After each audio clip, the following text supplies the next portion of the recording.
Seseorang yang mengajukan permohonan gugatan cerai ke pengadilan akan dikabulkan oleh hakim apabila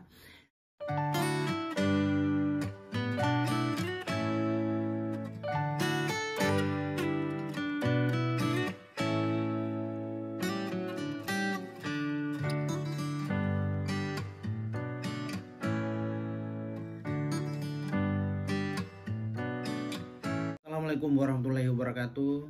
Teman-teman, apa kabar semua? Sehat selalu ya, amin. Masih menyaksikan channel YouTube saya, Isram Lau.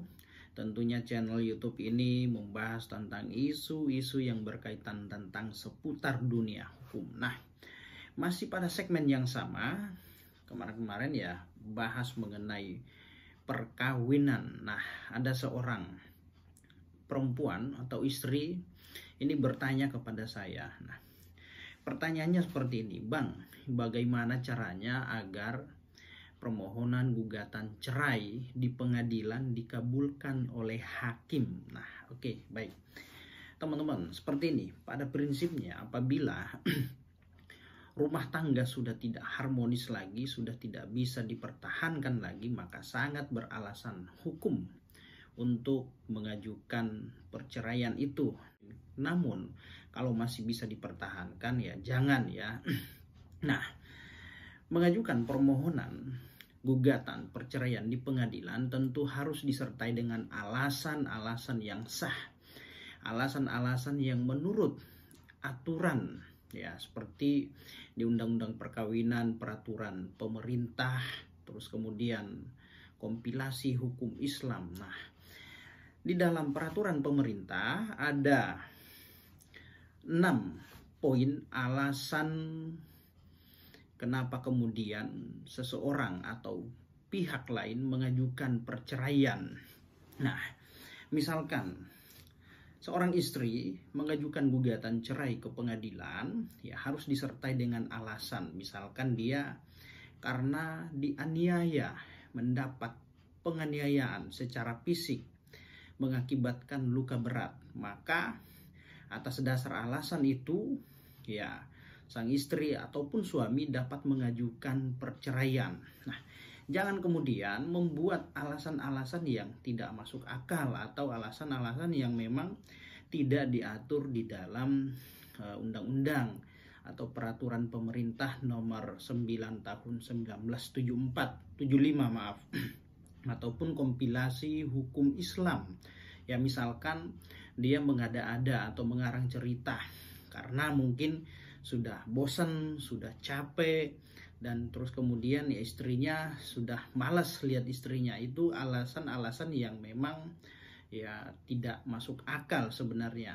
Nah, alasan-alasan yang diatur di dalam Undang-Undang Perkawinan ini atau kompilasi hukum Islam maupun peraturan pemerintah seperti salah satu pihak melakukan perzinahan, perjudian, pemabuk, lalu kemudian salah satu pihak baik istri maupun suami meninggalkan pasangannya itu 2 tahun berturut-turut, lalu kemudian dipidana penjara 5 tahun. Nah, itu ya. Terus kemudian cacat badan sehingga tidak bisa melaksanakan kewajibannya.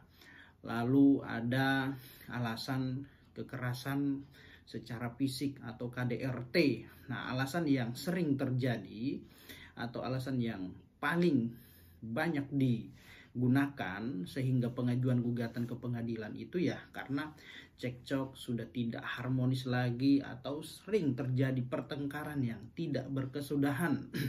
Nah, atau ada yang di kompilasi hukum Islam yaitu murtad ya, berpindah agama, lalu kemudian sigat taklik talak, melanggar sigat taklik talak. Nah, seseorang yang mengajukan permohonan gugatan cerai ke pengadilan akan dikabulkan oleh hakim apabila alasan-alasan itu ya dapat dibuktikan di muka persidangan. Misalkan alasan pengajuan perceraian itu karena dia dianiaya, dipukul, menjadi korban KDRT secara terus-menerus. lalu dapat dibuktikan dengan adanya surat keterangan dokter, lalu kemudian ada surat visum ya, visum, lalu kemudian ada juga foto dokumentasi pada saat masih luka, difoto, dijepret, lalu kemudian di print. Nah, bentuk komunikasi yang kasar antara suami dan istri pada saat mereka komunikasi melalui handphone. Nah, dan juga harus ada saksi. Ya, harus ada saksi. Saksi itu ya harus melihat, menyaksikan, mendengar terjadinya suatu keributan, suatu pertengkaran antara kedua belah pihak ini. Nah, itu harus dibuktikan ya.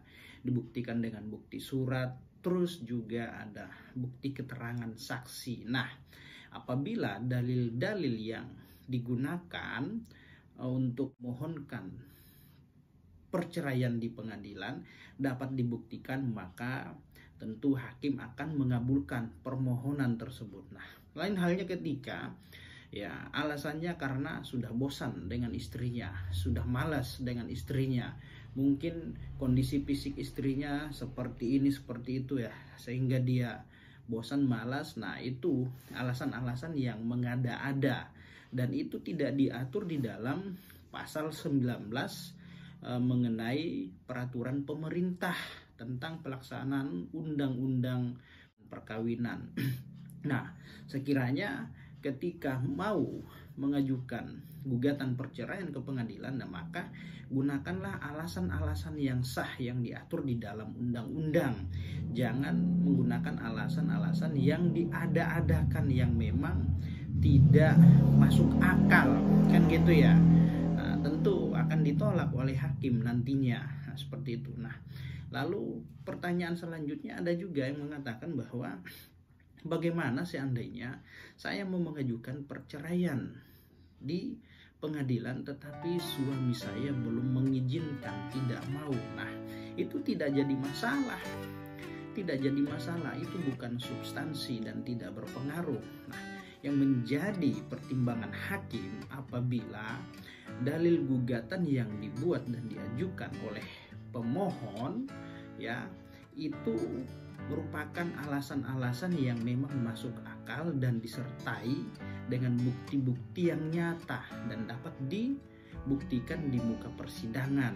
Nah, itu pasti akan dikabulkan. Namun bila mana tidak dapat dibuktikan alasan-alasan itu atau dalil-dalil yang diajukan, ya pasti hakim akan menolak, tidak mengabulkan gugatan perceraian itu. Nah, itu ya teman-teman. Semoga apa yang saya sampaikan bermanfaat untuk kita semua. Demikian, Assalamualaikum warahmatullahi wabarakatuh. Salam keadilan.